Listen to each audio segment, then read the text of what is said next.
राम राम। आज हम श्रीमद् भगवत गीता के अध्याय 14 गुणत्रय विभाग योग का श्लोक 4 देखते हैं। पहला चरण स पूरा है। स में अ का उच्चारण मिक्स करेंगे। ये क्या है इसको इधर देखेंगे। ऊपर जो मात्रा है वो है आधा र के नीचे हलंत और व पूरा। आधा अक्षर पूरे के साथ पढ़िए। सर्व सर्व योनिषु श षटकोण वाला श है, इसको थोड़ा सा दम लगा के आपको पढ़ना है। योनिषु सर्व योनिषु मात्रा छोटी है, श पे जोर देना है, ठीक है। क पर औ की मात्रा कौ, क्या पढ़ेंगे इसको कौ। आधा न इसके साथ कौन ते। देखिए ये औ की मात्रा और ये ए की मात्रा, क्या डिफरेंस आया। कौन ते य पूरा य में अ मिक्स किया। कौन्तेय। पहला चरण वापस। सर्वयोनिषु कौन्तेय। दूसरा चरण मुंह, बड़ी मात्रा लंबा खींचेंगे। मुंह आगे यहाँ पर ये क्या है, वैसे का वैसे ही। ऊपर मात्रा क्या होती है आधा र, इधर भी देख सकते हैं आप। ऊपर जो मात्रा है वो है आधा र और त पूरा। मुंह के बाद आधा र पढ़ा जाएगा आधा अक्षर पूरे के साथ। मूर त पूरा, त में अ मिक्स करेंगे। मूर्तय य में अ की मात्रा है तो विसर्ग को पढ़ेंगे ह। मूर्तयः मूर्तयः। स पूरा और म के नीचे हलंत। आधा अक्षर पूरे के साथ सम। भ पूरा व पूरा, भ में अ मिक्स करेंगे भव। आधा न है, आधे अक्षर को पूरे के साथ पढ़ें भवन। त पर ई की मात्रा लगाएं भवंती भवंती। या यहाँ पर किसकी मात्रा है आ की, यहाँ पर अ की थी तो विसर्ग को पढ़ा ह। यहाँ पर आ की मात्रा है तो विसर्ग को पढ़ेंगे हा याह। दूसरा चरण वापस। मूर्तयः संभवन्ति यः। पहला चरण और दूसरा चरण साथ में। सर्वयोनिषु कौन्तेय मूर्तयः संभवन्ति यः। तीसरा चरण तासा, सिंपल। शब्द पुराने के बाद अनुस्वार आधा म। तासाम। ब्र का अर्थ क्या हुआ, ब आधा, ब के नीचे हलंत। और ये जो मात्रा होती है ये होती है र पूरा, ठीक है। ब आधा र पूरा, इसको क्या पढ़ा जाएगा ब्र। ह है वो आधा है, अंदर बुढ़ाव नहीं यानी ह आधा है। म पूरा है, इसको आधे को र पूरे के साथ पढ़ेंगे ब्रह्म। ये शब्द हमने 14वें के तीसरे श्लोक में भी देखा है। ब्रह्म। म पूरा, म में अ मिक्स किया। ह पूरा और द के नीचे हलंत। आधा अक्षर पूरे के साथ महद महद योनि। तीसरा चरण वापस। तासाम ब्रह्म महत योनि। चौथा चरण रह, र और ह दोनों पूरे पूरे अक्षर, दोनों में अ का उच्चारण मिक्स करेंगे। रह शब्द पुराने के बाद अनुस्वार आधा म। रहम। बीज, बी पे बड़ी मात्रा लंबा खींचेंगे। ज में अ मिक्स करेंगे बीज। प्र का अर्थ क्या हुआ, प आधा हलंत दिख रहा है, प आधा। और ये वाली चीज जैसे ब्र में थी र पूरा, ये ब्र था ये प्र है। प्रद, द पूरा, द में अ मिक्स करेंगे प्रद। द में अ की मात्रा, विसर्ग को पढ़ेंगे ह।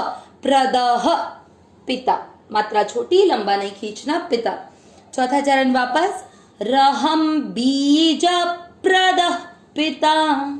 तीसरा और चौथा चरण साथ में।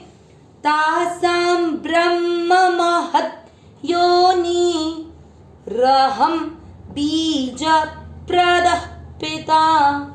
पूरे श्लोक का उच्चारण एक साथ। सर्वयोनिषु कौन्तेय मूर्तयः संभवन्ति यः। तासां ब्रह्म महत् योनि रहं बीज प्रदः पिता। पूरे श्लोक का उच्चारण एक बार वापस। सर्वयोनिषु कौन्तेय मूर्तयः संभवन्ति यः। तासां ब्रह्म महत् योनि रहं बीज प्रदः पिता। अब इस श्लोक का अर्थ बहुत ध्यान से सुनेंगे। यहाँ पर भगवान ने तीसरा और चौथा श्लोक एक दूसरे से मैच कर रहे हैं और पहला और दूसरा श्लोक एक से मैच कर रहा था।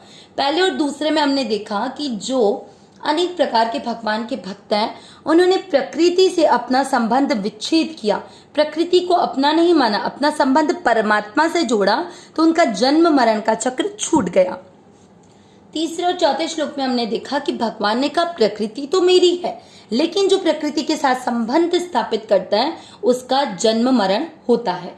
तभी भगवान ने पिछले श्लोक में कहा कि मैं सभी प्राणियों का, जब महाप्रलय होता है तब सब प्रकृति में लीन हो जाते हैं और जब महासर्ग का समय आता है तब उन सबको अपने अपने कर्मों के अनुसार, योनि कर्मों के अनुसार शरीर प्रदान करता हूं, जिसे भगवान ने गर्भ स्थापित करने का नाम दिया था। आज क्या बोलते हैं? सर्व सभी योनिषु योनिया कौन्तेय कुंती पुत्र अर्जुन मूर्तयः शरीर संभवंती उत्पन्न होते यहाँ, जिसमें यहाँ जो मनुष्य शरीर है उसके लिए आया। हे कौन्तेय, ये जो सभी शरीर रूप में योनियां हैं, हे कौन्तेय, जो सभी योनियां जो शरीर रूप में उत्पन्न होती है, तासाम उनमें ब्रह्म महद योनि, ये महद ब्रह्म का अर्थ मूल प्रकृति है, योनि यानी उत्पत्ति स्थान, और हमारी उत्पत्ति किससे होती है? माता से। इसलिए बोला है उनमें प्रकृति तो माता है और रहम, इसमें र योनिर के साथ जुड़ा और अहम, र में अ मिक्स किया था, अहम मैं बीज प्रदह, बीज प्रदान करने वाला पिता हूं। बीज प्रदान करने का तात्पर्य ये कि भगवान जब महासर्ग का समय, महासर्ग और महाप्रलय हमने तीसरे श्लोक में बहुत अच्छे से देखा कि महासर्ग का समय जब ब्रह्मा जी का दिन होता है, जब ब्रह्मा जी की उत्पत्ति होती है, और महाप्रलय जब सारे ब्रह्मा जी की रात्रि होती है, उस समय पर सभी मनुष्य अपने अपने कर्मों के साथ में प्रकृति में लीन हो जाते हैं, और जब महासर्ग होता है वापस उनको भगवान उनके कर्मों के अनुसार शरीर प्रदान करते हैं। इसीलिए भगवान उनको बीज प्रदान करने वाले पिता कहते हैं। भगवान कहते हैं कि प्रकृति मेरी है और जो सारी योनियां इस धरती पर उत्पन्न होती है, जो सारे शरीर रूप में आते हैं, उन सब की प्रकृति माता है और मैं बीज प्रदान करने वाला पिता हूं। लेकिन जब एक मनुष्य अपना संबंध प्रकृति से विच्छेद करके मेरे साथ स्थापित कर लेता है तो वह जन्म मरण के चक्र से छूट जाता है। इस व्याख्या को हम देखेंगे आने वाले 5 से आगे वाले श्लोकों में। अविनाशी सहज सुख राशि, हे नाथ, हे मेरे नाथ, मैं आपको भूलूं नहीं। नारायण नारायण नारायण नारायण नारायण।